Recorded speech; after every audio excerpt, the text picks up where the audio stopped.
bisa. Kemudian dia kata kalau kita jamak, kita musafir maknanya ke 3 hari boleh jamak qasar.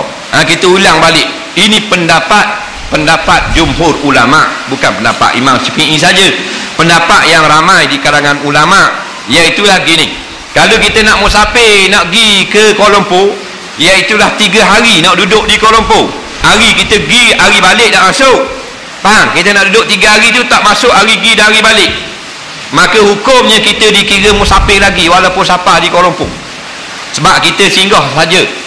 Orang nak nama mukim, dia mesti menetap atau singgah 4 hari dan lebih. Jadi kalau kita nak pergi di Kuala Lumpur 4 hari ataupun lebih, sampai di Kuala Lumpur kita hilang nama musafir, dapat nama mukim. Pemukim Kuala Lumpur haram jamak qasar. Masuk hari pertama tu haram jamak qasar dah. Hari-hari tak apa, hari pertama duduk. Apa pandangan menderma melalui Yayasan Pembangunan Islam YAPIM yang diketuai oleh Pak Lah, kerana di tempat kerja saya ia dilakukan melalui sistem potongan gaji dengan persetujuan kita. Apa hukum bagi lelaki yang berumur setahun yang memakai lamping, bayi ingat bagi dia, menyentuh dan mengganggu ibunya yang sedang solat? Saya pernah dengar perbuatan itu membatalkan solat tersebut. Adakah ianya benar? Baik, soalan yang pertama, dia kata dia ni beri derma daripada potongan gaji dengan sukarela, iaitu kepada Yayasan Pembangunan Islam. Tak ada masalah. Nah, Yayasan Pembangunan Islam selama mana tidak digunakan untuk benda-benda maksiat, nah, boleh kita berderma. Cuma tidak afdal lah. Yang afdalnya kita beri derma kepada tabung-tabung umat Islam yang kita yakin mereka ini menggunakan keperluan kutipan tabung tersebut kepada perkara yang berfaedah.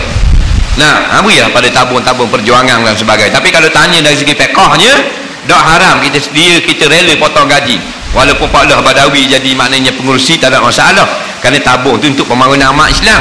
Nah, malaikat memang terang jelas digunakan untuk sebaliknya, barulah kita berhenti beri. Tapi kalau nak cari afdal, berilah kepada orang yang kita yakin. Orang-orang yang kita yakin mereka ini lebih cinta kepada Islam. Itu cara dia. Batu bayi laki-laki pakai lamping, dia pergi kacau mak dia, batal tak semayang. Ada orang ngajar batal. Kita jawab, ada kalanya batal, ada kalanya tak batal. Kena tengok cara mana. Baik, yang pertama, kalau dalam maknanya di dalam lamping itu tidak ada najis dan di kemaluannya tidak ada najis, maka mari kacau lagu mana pun tak batal. Mak dia sujud, dia khabar atas belakang, mak dia tayat duduk atas riba, tu tak batal. Sebab tidak ada kita menanggung apa-apa yang ada najis. Selesai masalah, budak bersih, najis baru lamping baru tukar. Nah, masalah yang kedua, ada najis di dalamnya, luar tak, di dalam sahaja. Maka kalau dia mari pegang kita tak batal. Malaikat dia mari gantung di kaki kita atau di baju kita tengah semayang, atau di paut, di tekuk kita masa tahiyat, dia pun akak kaki dia jadi tergantung. Faham tak? Kalau pegang itu saja tak atas lagi, dia akak sampai tergantung dia, hukumnya boleh membatalkan semayang kita. Dikira kita menanggung suatu yang ada najis.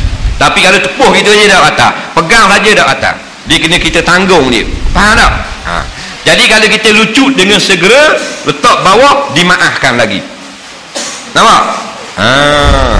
Ataupun kita duduk tahiyat, dia mari duduk tahiyat, air kecil duduk dalam. Nah, paper hak jenis tak serat luar, paper hak mahal 15 riyal paper. Nah, tak serat luar, ada air kecil dalam, dia duduk atas riba, kita pun alih segera letak bawah, dimaaf. Yang kata batal ni, dia duduk tu kita lock dulu, biar dulu salam dulu, awi takak, baru membatalkan semayang, walaupun tak temu, kerana kita dikira menanggung sesuatu yang ada najis. Yang ketiganya, najis tubik luar. Nah, siapa duduk luar, nampak ni tubik luar air kecil, basah dah laping luar dia tu, jeruk dah. Nah, kerana 3 kali kecilnya umpamanya dah, kita tak buang lagi. Tengok, dia mari pegang kita tak batal lagi. Dia setuh kita kat laping tu di baju kita, lekat di baju kita, baru batal. Nah, tapi dia buat lalu laping saja di kain kita, kita tengok di kain tak rasah pun, tak batal. Pasal dia payah nak jaga budak-budak. Nah, budak-budak ni ada istimewa sikit. Ada istimewa sikit. Dia sama macam kita tengah semayang ayah, mari anak kita umur 2 tahun selok kain masa sujud. Mana nak puing terus. Nah, kita pun tutup segera tak batal. Nah, pasal budak-budak nak jaga gua ni. Memang dia nak lain hak mari hak tengah tandang saya lok lain. Kita tergajar biar nyanduk. Tak. Almarhum ayah saya ada simpan SB, lalu sebahagian daripadanya saya terima sebagai saka. Soalan halalkah saya guna duit itu atau bolehkah saya ambil pokoknya sahaja? Kerana kalau pokoknya tidak lagi boleh dikira sebab buku yang kami telah tiada. Terima kasih. Baik. Bila duit yang haram ada di dalam saka, dalam harta tarekah, ataupun duit tu kita syubhah. Syubhah. Maka kita gunakan, kalau boleh kita ambil pokok dulu. Pokok tu walaupun kita tak tahu mana pokok campur dengan bunga, campur dengan interest, dengan dividen, tetapi kita boleh ambil nilai pokok. Kita tengok di buku katakan hak simpangnya 10,000, interestnya 1,800. Jadi kita pisah lah, 11,800 ambil 10,000, dikira ambil hak pokok juga. Hak pokok tu halal kita buat makan minum, sembahyang, ibadat dan sebagainya. Hak lebih 1,800 tu berilah untuk maslahat orang awam, tabung-tabung perjuangan umat Islam boleh beri. Nak bagi pondok buat pagar pondok, buat tandah pondok, molek buat lagu tu.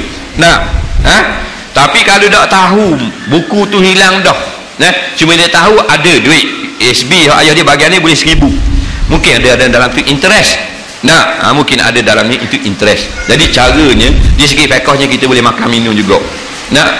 Caranya kita anggarkan sahaja. Kita anggarkan sahaja. Nampak? Dengan anggaran. Pasal payah lah kita nak kata tak boleh makan semua sekali, tak boleh. Dan cara nak waraknya kita jangan makan sebab kita tak tahu kadar mana, toh banyak interest, toh sedikit interest, tu dari segi waraknya. Adakah berdosa sekiranya saya sebagai abang, ayah atau datuk menjadi wali dari perempuan yang akan melangsungkan pernikahan tetapi perempuan itu sudah mengandung selama 7 bulan?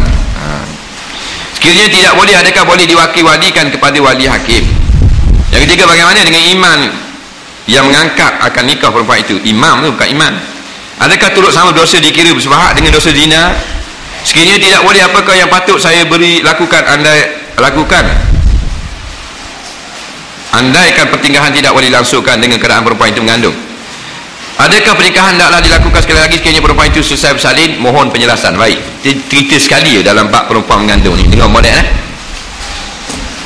Jumhur ulama mengatakan perempuan yang mengandung dengan kerana daripada hubungan yang haram, zina lah, anak yang ada dalam perut itu anak zina, iaitu sah kita berkahwin dengan dia. Ini pandangan jumhur ulama, termasuk pun pendapat yang muktamad dalam mazhab Imam Syafi'i. Jadi kita pakai Syafi'i dah apa dah. Pendapat yang muktamad boleh kahwin dengan perempuan yang mengandung anak zina. Yang haram kita kahwin perempuan yang mengandung daripada anak yang halal. Baru tak boleh. Ada tu lelaki. Datuk ada lelaki je kan. Lelaki gua ni nikah bila? Datuk anak bukan anak suami. Dan anak apa?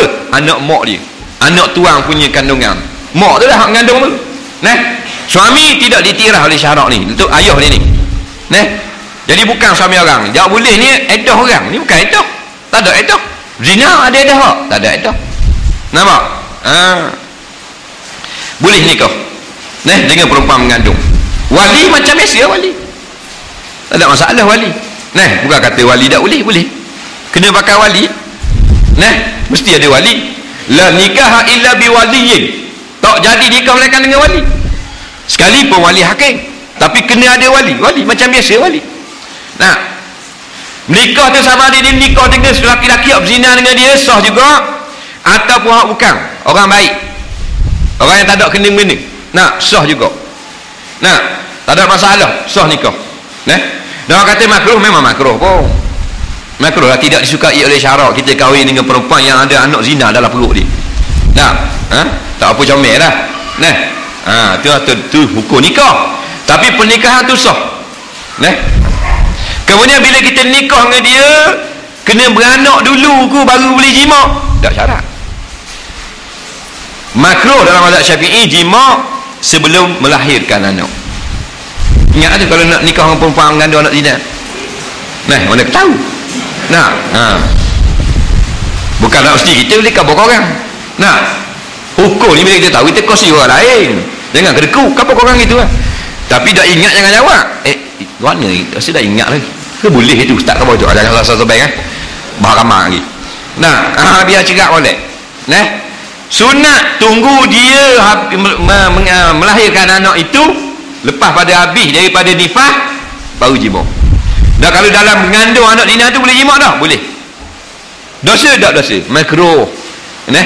Susah. Lepas tu dah beranak kaki nikah mula, ada ansah dah. Nikah dia 2 kali. Nah, nikah ni nikah pertama tak sah, baru nikah 2 kali.